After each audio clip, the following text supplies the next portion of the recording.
भगवते वासुदेवाय। नमो भगवते वासुदेवाय। नमो भगवते वासुदेवाय। भगवते वासुदेवाय। नमो भगवते वासुदेवाय। श्री सद्गुरुनाथ महाराज की जय। श्री गुरुदेव दत्त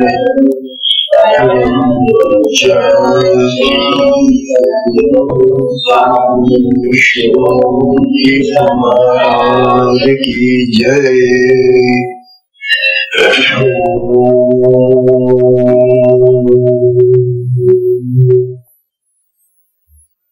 ओम नारायणं पद्मभवं वशिष्ठं शक्तिं च तत्पुत्रपराशरं च व्यासं शुकं गौरपदं महन्तं योगेन्द्रमहर्षि श्रीशंकराचार्यमठास्य पद्मपादं च हस्तामलकं च शिष्यं तंत्रं वातिककारमण्यां गुरुं संततमहान्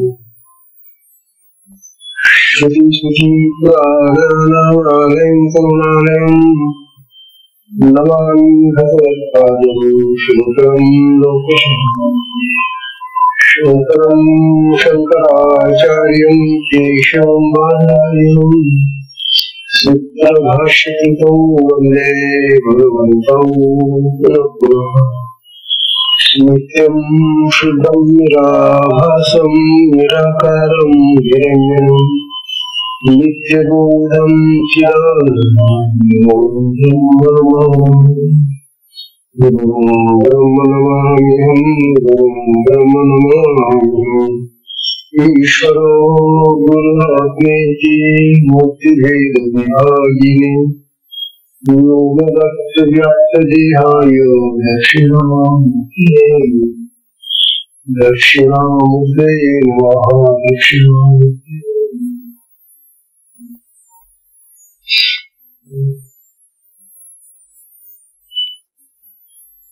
श्री सद्गुरुनाथ महाराज की जय।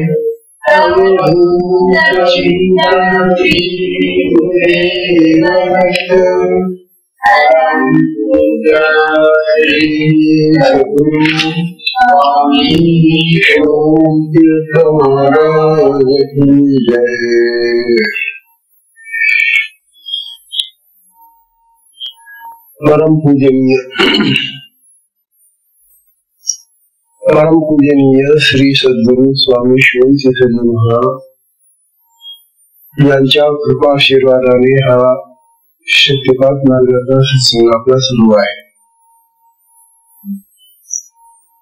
काल आपल्याला दीक्षा केव्हा घ्यावी या संबंधीचा फार सुंदर विचार केला।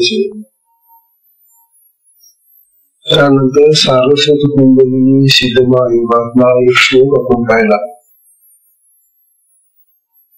त्यानंतर भगवान महेश्वर शिव पार्वतीला काल सुरुवात होते, हे देवी ही जी शक्तिपाताची शक्तीची दीक्षा आहे ही घेतल्याशिवाय सिद्धी आणि सद्गती प्राप्त होत नाही माणसाला। हा कालचा विचार हुआ। प्रत्येक साधकाला दीक्षा तर प्राप्त झालेली आहे, परंतु या दिशेचं महत्व आपल्या घरातल्या अशिक्षित लोकांना सुद्धा कशी दीक्षा द्यायला पाहिजे हे कळतं।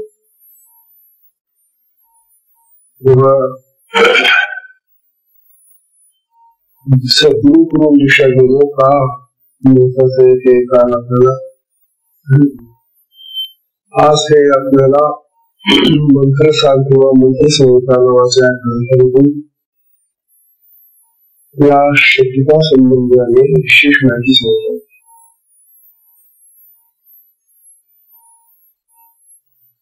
काय म्हणते, यदि भाग्यवशेनैव सिद्धो हि पुरुषो मिले. खरोखर आपलं भाग्य आहे की आपल्या घरच्याने आपल्याला हा शक्तिपातातला सिद्ध पुरुषांनी कमावून ठेवलेला असा हा योग सिद्ध मानून आपल्याला प्राप्त झाला. हे आपलं पूर्वपुण्य भाग्य आहे. तेव्हा यदि भाग्यवशेनैव सिद्धो हि पुरुषो मिले. तर भाग्याने आपल्याला असे सिद्ध सद्गुरू मिळाले असेल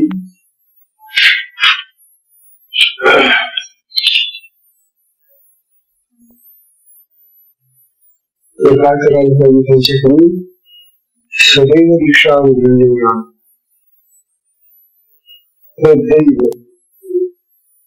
तत्काल त्यांच्याकडे जाऊन आपल्याला दीक्षा मिळाली म्हणून दीक्षा घेतली पाहिजे. सदैव दीक्षा गृह्णीया त्यक्त्वा काल विचारणं. मग काल मुहूर्त वगैरे याचा विचार न करताना सद्गुरूला प्रार्थना करायची.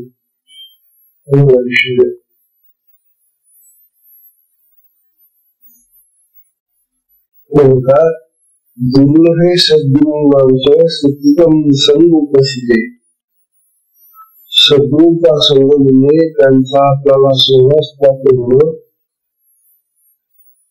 हे खरोखर दुर्लभ आहे. दुर्लभ आहे सद्गुरूंचे सुकृत संग, आणि हा संग म्हणजे हा आपल्याला त्यांचा सहवास आपल्या सुकृताने पुण्याने प्राप्त होतो. सुकृत संग उपस्थित अनुज्ञा सदा मध्वा विशाल संग. आणि मग त्यांचा संग म्हणजे त्यांचा सहवास प्राप्त करून आपण त्यांच्या आज्ञेने त्यांच्या इच्छेनं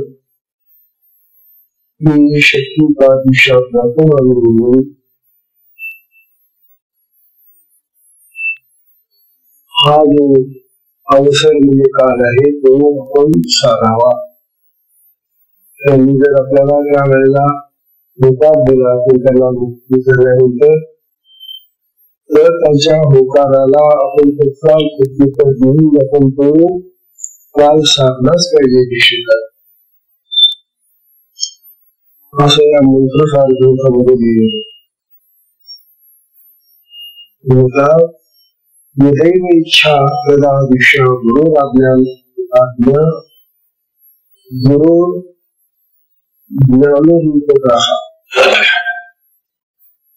ते म्हणतात की गुरुची जर इच्छा असेल की दिशा घे तर तत्काळ त्याच्या आधी बोलून आपल्याला ती दिशा लागते आणि त्या दिशेने आपल्याला ज्ञान प्राप्त होते. म्हणून ती दिशा तत्काळ घेऊन टाकावी. आणि मग काय सांगितलं पुढे काळ महत्वाचं वगैरे काय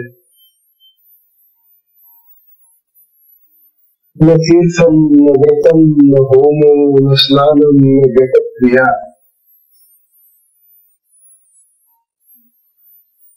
काय म्हणतात? न तीर्थम न व्रतम न होमो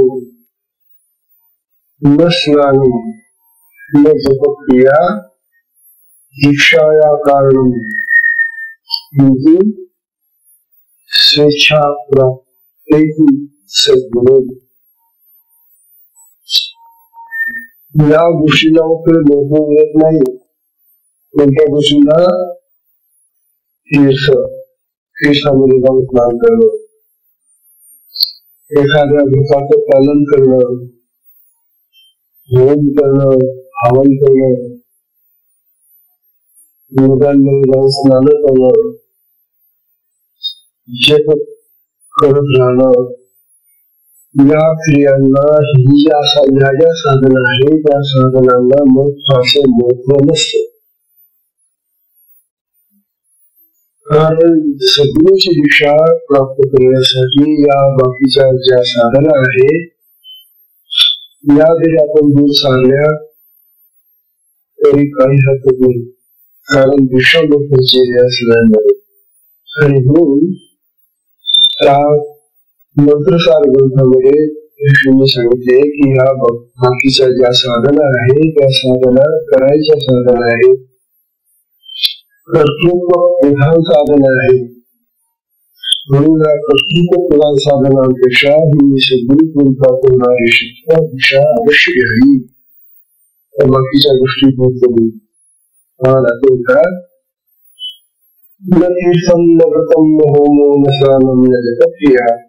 दीक्षा या कारण स्वेच्छा प्राप्ती सद्गुरू.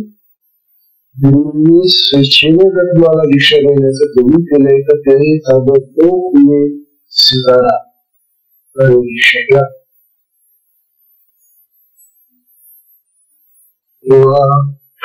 या श्लोकाचा अर्थ असा आहे, ज्यावेळी आपल्याला शक्तिपाताने दीक्षा देणाऱ्या सद्गुरूंची भेट होईल आणि ते दीक्षा द्यायला तयार असतील त्यावेळी ज्योतिषाचा किंवा कालाचा कुठला विचार करू नका. असा मोठा नासलेला दीक्षा द्यावी कसं घरी कोणत्या असा काही काल असला तेव्हा कालाचा ज्योतिषाचा कुठलाही विचार न करताना गुरु किंवा संस्थेला दीक्षा देऊन त्यावेळेला जाऊन दीक्षा घ्यायचीच नाही. तेव्हा कालाचा किंवा अकालाचा विचार न करताना दीक्षा घ्या. कारण अशी पर्वणी पुन्हा लाभेलच अशी खात्री नसते, शाश्वती नाही. सद्गुरूंच्या अनुकूलतेप्रमाणे त्यांच्या सत्संगाचा अवश्य लाभ घ्यावा असे शास्त्र.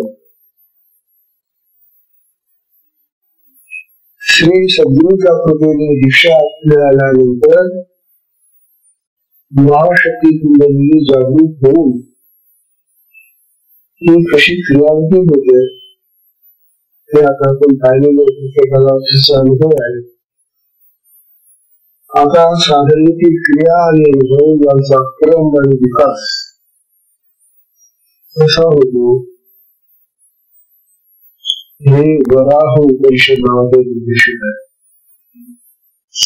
त्या वराह उपनिषदामध्ये शक्तिपात साधनेनं साधकाचा प्रगतीचा क्रम कसा होतो, उन्नत कसा होत जातो, विकास कसा होत जातो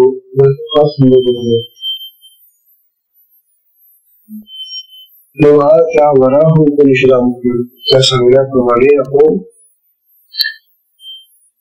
आपण आपल्याशी चालून पाहावा हा अनुभव.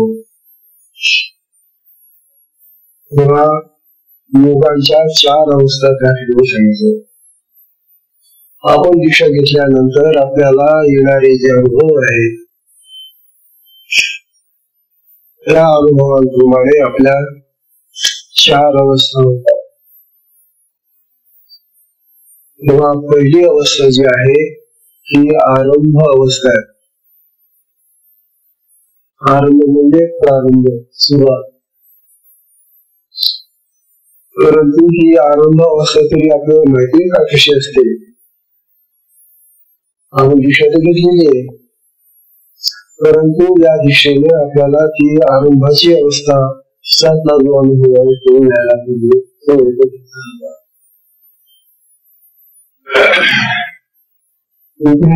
शोध सांगतो.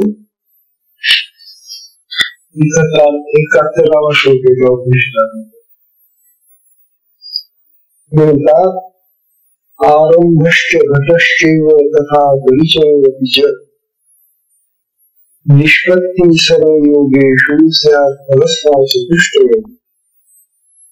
योगाच्या या ज्या 4 अवस्था आहेत साधकाच्या दृष्टीनं, त्या 4 अवस्था कोणत्या त्या तरी आधी लक्षात घ्या. पहिली अवस्था आहे आरंभ अवस्था, आरंभश्च. दुसरी घटा अवस्था, घटश्चैव, घटावस्था आहे. तिसरी जी आहे ती परिचय अवस्था आहे, परिचयाची. आणि चौथी अवस्था निष्पत्ती अवस्था आहे, निष्पत्ती. निष्पत्ती सर्व योगेषु स्यात् अवस्था चतुष्टय. अशा या 4 प्रकारच्या अवस्था आहेत. आरंभ, घट अवस्था, परिचय अवस्था आणि निष्पत्ती अवस्था. आता प्रत्येक साधकाने आपलं परीक्षण करायचंय. आपण साधना घेतली किंवा साधनेनं आपल्याला या 4 अवस्थापैकी आता कोणत्या अवस्थेत आपल्याला आणलेल्या आहेत ते प्रत्येक पाहण्यासाठी ती अवस्था पाहिजे ना, तिची माहिती असली पाहिजे ना. म्हणून शास्त्र आपल्याला त्या अवस्थांची माहिती सांगते. तेव्हा ह्या ज्या 4 अवस्था आहेत त्या 4 अवस्था कशा आणि केव्हा प्राप्त होतात ते सांगतात. साधना करी साधना न करता करता नाही बरं, साधना करता करता करी चित्तवृत्तीचा निरोध होतो. आपल्या चित्तामध्ये ज्या वृत्ती, मनामध्ये ज्या वृत्ती निर्माण होतात त्या वृत्तींचा निरोध होतो, म्हणजे त्या नैशा होतात, समाप्त होतात. ही चित्तवृत्तीचा निरोध ही शेवटची स्थिती असते साधनेची. परंतु साधनेच्या सुरुवातीपासूनच वृत्तींचा जोर कमी व्हायला लागतो. ह्या बळावलेल्या ज्या वृत्ती आमच्या चित्तामध्ये, मनामध्ये, संकल्पनामध्ये बसलेल्या आहेत त्या वृत्ती बलवान असतात. म्हणून त्या वृत्तींचा जोर जो आहे तो साधनेला ती सुरुवात झाली ही शक्ती त्यांना मंद होते. तेव्हा साधना करीत चित्तवृत्तीचा निरोध करून आत्मज्ञान प्राप्ती झाल्यानंतर या 4 अवस्था सुद्धा, ज्या 4 अवस्था आहेत त्या 4 अवस्था सांगतात. साधना करत सगळ्या वृत्तींचा निरोध झाल्यानंतर आणि आत्मज्ञान किंवा ब्रह्मज्ञान झाल्यानंतर या सगळ्या ज्या अवस्था आहेत आपल्या 4 या सांगतात. म्हणजे ह्या अवस्था जोपर्यंत आहे तोपर्यंत आत्मज्ञान झाल्याच पाहिजे. तेव्हा सर्व युगामध्ये या 4 अवस्था प्राप्त होताना आपल्याला दिसतात. तेव्हा पहिली जी अवस्था आहे आरंभ अवस्था ती कशी आहे? ही आरंभ अवस्था कशी आहे? आरंभावस्थेचं वर्णन काय का प्राप्त होईल काय कमी पण असत.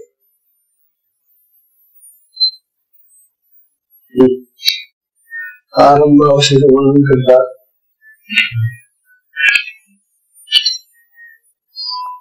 कारणत्रय संभूतम, कारणत्रय संभूतम बाह्यम कर्म परित्यजन.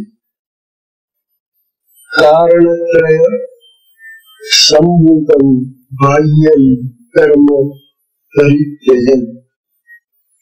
अंतरम कर्म करुते अंतरम कर्म करुते यत्र आरंभासो उच्यते.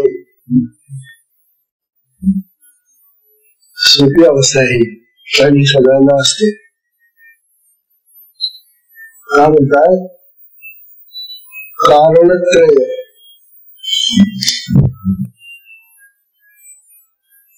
कारणत्रय कोण तीन कोण. तर ज्ञाता ज्ञेय आणि ज्ञान ही त्रिपुटी हे कारणत्रय आहे, हे कारण आहे.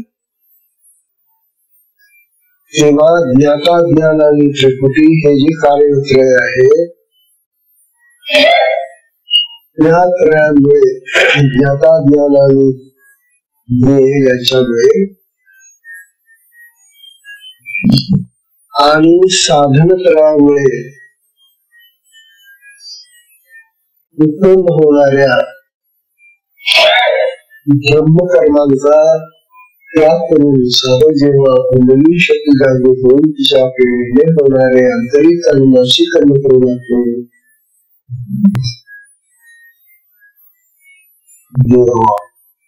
आता साधन त्रयाचा त्याग व्हायला पाहिजे. साधन साध्य आणि साधना. मी साधना करतोय, मला साध्य करायचं आहे, अशा प्रकारचे हे साधन त्रय समजत आहे. मी साधना करणारा नाही, साधना मी करत नाही, साधनेला माहिती नाही. अशा प्रकारे त्या शक्तीच्या स्वामी होईल आणि ज्ञान ज्ञाता ज्ञेय ही त्रिपुटी संपूर्ण शक्ती क्षेत्र होऊन जाईल. आरंभावशेष हा जो साधक असतो तो आपल्या शक्तीला पूर्ण समर्पित झालेला असतो.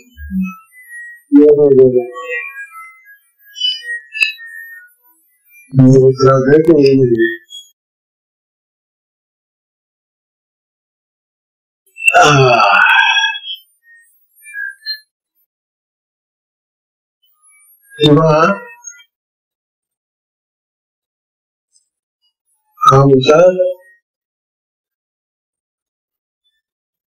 कारणत्रय आणि साधनत्रय संपवून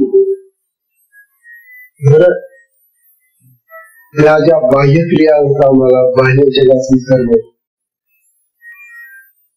त्यांच्याकडचं लक्ष हटवून, कारण ज्ञान ज्ञाता ज्ञेय हे बाहेर त्रिपुटीचं कर्म आहे. कर्मामध्ये त्रिपुटी आहे आणि साधना साध्य आणि साध्य ह्या सुद्धा गोष्टी आपल्याला बाह्य क्रियांमधून समजतात. म्हणून हे सगळं बाह्य सगळं हटवायचं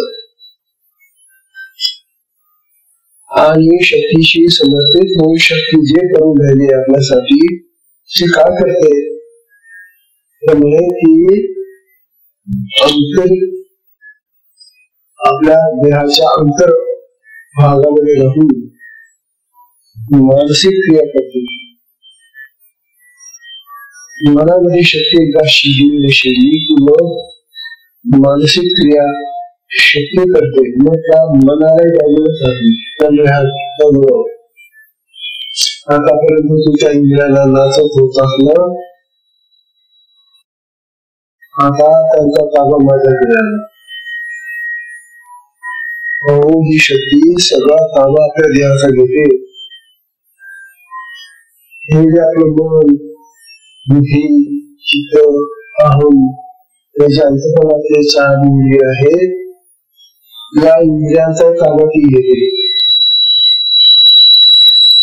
मग बघा ना, तुमची साधना चालू असताना तुम्ही असं नाही म्हणू शकत की ही जी क्रिया होते मला ती माझ्या मनाने करून द्यावी.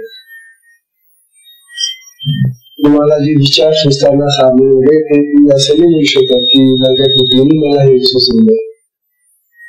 कारण तुमची बुद्धी, तुमचं मन, तुमचं चित्त आणि अहम त्यावेळेला पूर्ण निवृत्त होऊन जातात. त्याने बाजूला सारखी शक्ती, कारण ती सगळ्या देहाचाच ताबा घेतात ना. आपल्या सगळ्या इंद्रियांचा ताबा ती घेत असल्यामुळे तिच्या अधिकारामुळे मग सगळी इंद्रिय. अरे हा केवढा लाभ आहे साधनाला. एरवी आपल्याला ते मन आपल्या इंद्रियांना सोडत नाही. मनाच्या अधीन होऊन आपली सगळी इंद्रिय वागत असतात. पण मन हे इंद्रियांचा राजा आहे आणि मन सांगितल्याप्रमाणे प्रत्येक इंद्रिय काम करतात. डोळ्यांना काय म्हटलं तर मन सांगतं बघले, डोळ्याचं म्हटलं की मन सांगतं बोलले, घेरे वास, घेरे खारे, अशा प्रकारे हुकूम करणारं मन इंद्रिय. परंतु शक्तिपात साधनेनंतर जेव्हा शक्ती जागृत होते तेव्हा ती शक्ती मालक बनते आणि तीच मालक आहे आत्मा आणि शक्ती. आणि मग इंद्रियांना सगळा चालू करते, ज्या इंद्रियांचा सगळा अधिकार शक्ती होते. मनाप्रमाणे इंद्रिय वागत नाही. हा एवढा मोठा लाभ आहे प्रारंभाला सुरुवातीला की आपल्याला कळलं नाही. मनोमुखी असेल, मनोमुखी मुलगा मन सांगितल्याप्रमाणे वागतो आणि मग इतकी विचित्र आहे. मनचंचल आहे, कधी ते चांगल्या कर्माकडे नेहमी कधी वाईट कर्माकडे गेलो कधी. म्हणून या मनाच्या ताब्यात आपली इंद्रिय राहून देत नाही शक्ती. मनाला बाजूला आता हे शरीर माझं आहे, मीच त्याचा ताबा घेतलेला आहे आणि माझ्या इच्छेने आता ती सगळी इंद्रिय खाली. आरंभावस्थेमध्ये हा एवढा मोठा फळ महान लाभ आहे हा. मनाच्या ताब्यातून इंद्रियाला सोडवणं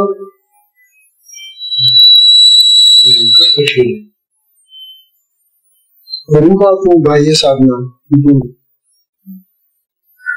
किती भक्ती करा, किती जप करा, किती तप करा, किती काही करावं, मनाच्या ताब्यातून इंद्रियाला सोडवणं बाजूला करणं अशक्य. परंतु ही आत्मशक्ती कुंडलिनी ही महाशक्ती आहे आणि ही शक्ती जागृत झाल्यानंतर मग मात्र आपल्या सगळ्या देहाचा ताबा घेतो. इंद्रियांचा अधिकार इंद्रियांवरचा ताबा ती घेते आणि त्या मनाला, बुद्धीला, चित्ताला आणि अंगाला बाजूला सारखे. साधका हा केवढा फायदा आहे तुला काही कळत नाही बाबा. पण हा अधिकार केवळ मी साधेन बसत करेल. साधनेमध्ये असतानाच ती साधन बोललं तुम्ही साधनेत उठला की तुला ते मन तिच्या जागेवर जाऊन बसते आणि तुला आपल्या व्यवहार पूर्वीसारखे सोडून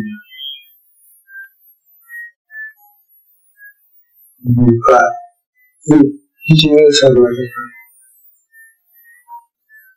साधना 2 तास करता आणि बाकीचे 8-10-12 तास 12 तास बाकीची सवय असं मनाच्याच अजून कर्मांना ठेवतो.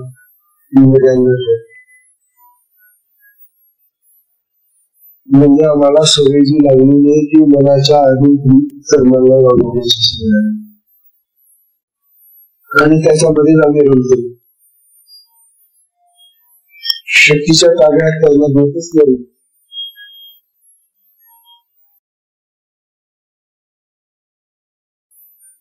तेव्हा या उपनिषदामध्ये सांगितलेले आहे हे साधका तू साधनेत असताना ही सगळी इंद्रिय जी आहे ती आता त्या मनाच्या ताब्यात न राहताना ती शक्तीच्या ताब्यात राहतात. पण तू साधन उठला रे उठला किंवा तुला दर्शेत येऊन जाते असं होऊ नये म्हणून तू काय कर यंदा असं होऊ नये होता आपल्याला. लोक म्हणतात तू जरी आता साधनेत नसला तरी साधनेत उठल्यानंतर त्या मनाला त्या इंद्रियांच्या ताब्यात घेऊ नको.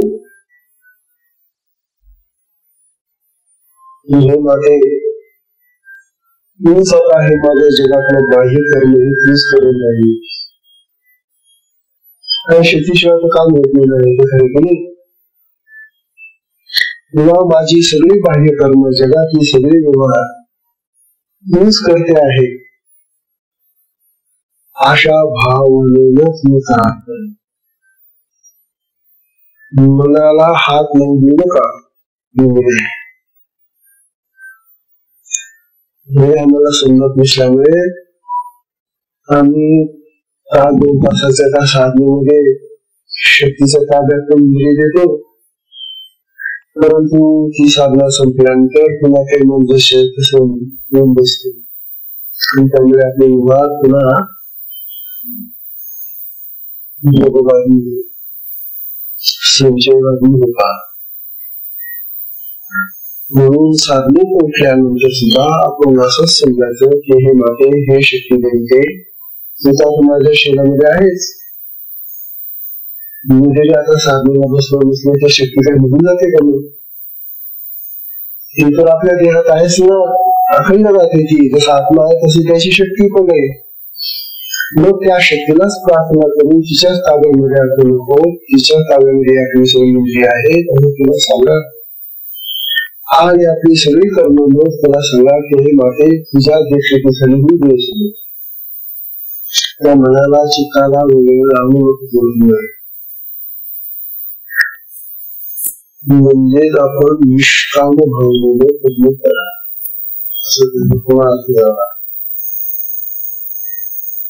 कर्म करताना निष्काम भाव घेणं हे अतिशय महत्वाचं आहे. निष्काम भाव आला तरी तुम्हाला शक्ती विक्रीला करेल. कामना ऐकून तुम्ही शक्तीचा ताब्यात देऊ शकत नाही. प्रारंभावस्थेमध्ये हा फार मोठा फायदा आहे आपल्याला की शक्ती आपल्या सगळ्या इंद्रियांचा ताबा घेते. मनाला बाजूला करून बुद्धीला करतो ते सगळं आहे.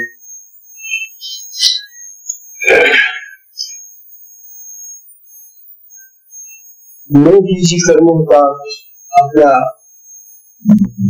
शक्ती करून ही कर्म आपोआप होत.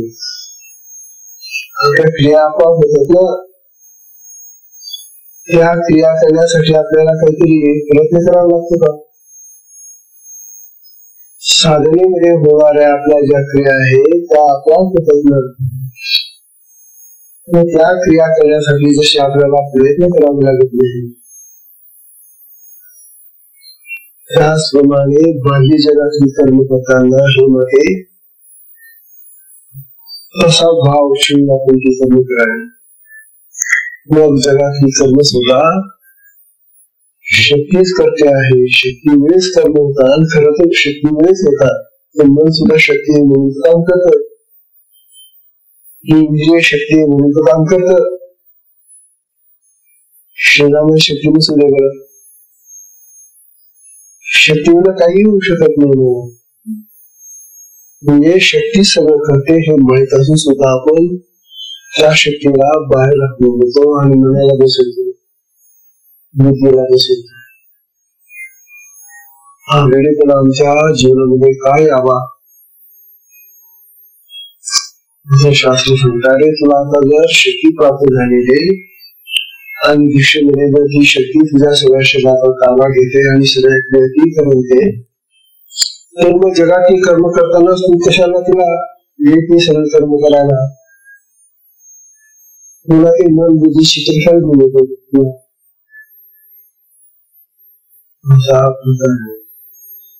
तेव्हा आरंभावस्थेमध्ये शक्ती आपल्या देहाचा ताबा घेते आणि सगळ्या इंद्रियांची कर्म ती सुद्धा करवते. अशा हा आरंभावस्थेत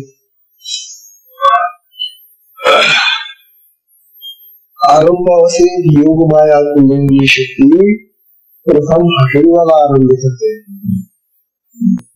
हटे म्हणजे काय हे पण माहिती असते. हट ह योग, ह आणि ठ ही दोन अक्षर मिळते. काय असेल यांचा? ह म्हणजे हकार जो आहे, हा सूर्य आहे आणि षकार जो आहे तो चंद्र आहे. हकार आणि षकार म्हणजे सूर्य आणि चंद्र यांचं मिलन आहे. समजूया. आपल्याला असं वाटतं की हट्टाने काहीतरी करायचं, म्हणजे सूर्य आणि चंद्राचं मिलन. आता हे सूर्य आणि चंद्र कोण? इंद्रा आणि पिंगळा या दोन मध्ये. इंद्रा आणि पिंगळा, इंद्रा ही जी डावी नाडी आहे ती चंद्र नाडी आहे, जी पिंगळा नाडी सूर्य नाडी आहे. तेव्हा सूर्य नाडीने अंगामध्ये उष्णता वाढते आणि ही डावी नागपुरी जी इंद्रा आहे तिच्याने चैतन्य चंद्र थंड आहे, सूर्य उष्ण आहे ना, म्हणून या दोन नाड्यांना चंद्र आणि सूर्य अशी नाव दिली. आणि आता हट जेव्हा ह आणि ठ जेव्हा एकत्र होतात त्यावेळेला इंद्रा आणि पिंगला या दोन्ही एकत्र होतात. आणि त्या दोन्ही ज्या वेळेला एकत्र मिळतात त्यावेळेला जो अनुभव असतो तो मोठा आनंदजनक आहे. हा सुद्धा फार आनंदाचा असा योग आहे. तेव्हा हठयोगामध्ये आसन लागतात, बंध लागतात, मुद्रा लागतात, नाना प्रकारच्या क्रिया. हठयोगातल्या क्रिया भिन्न करल्या आणि त्या आपल्या शक्तीकडून हठयोगाच्या क्रिया सुद्धा. आपल्याला हठयोग करण्याची गरज नाही. शक्ती प्राण आणि अपान यांचं मिलन घडून आणते. शक्तीच बंध आणि मुद्रा लावून देते, भस्त्रिका लावते, प्राणायाम करवते, आसन लावते, मिळते. तेव्हा ह्या सगळ्या हठयोगाच्या क्रिया आहेत. ज्यांना ही शक्तिवाद दिशा प्राप्त झालेली नसते त्यांना त्या स्वतः करायच्या असतात, परंतु शक्तिपात साधकाला मात्र त्या क्रिया सुखत होण्याची गरज नाही. शक्ती त्यांना त्या क्रिया घडवते. म्हणजे हठयोगातल्या ज्या ज्या क्रिया तो हठयोगी प्रयत्नाने करतो त्या सगळ्या क्रिया शक्ती स्वतः त्याला करून आनंद देते, लाभ देते. म्हणून आपल्या मुलाला महायोग का म्हटलं तर त्याच्यामध्ये हठयोग पण येतो. आणखी कोणते योग होतात त्यातून पुढे बघू.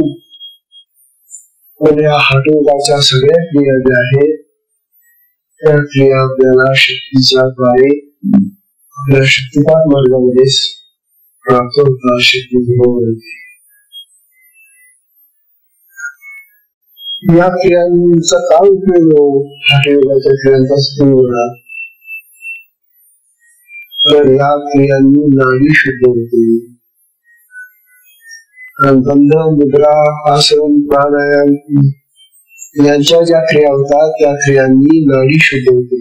ज्या ज्या नाड्या आहेत, वायुवाहिन्या आहेत, काही रक्तवाहिन्या आहेत, काही अशुद्ध रक्तवाहिन्या आहेत, या प्रकारच्या नाड्या जर आपल्या शरीरामध्ये हजारो नाड्या आहेत. या हजारो नाड्यांनी आपल्या शरीरामधलं सगळं कार्य चाललेलं असते, व्यवस्थित चाललेलं असते. आणि जेव्हा केव्हा एखादी नवी ते पंक्चर होते मग तो विषाद.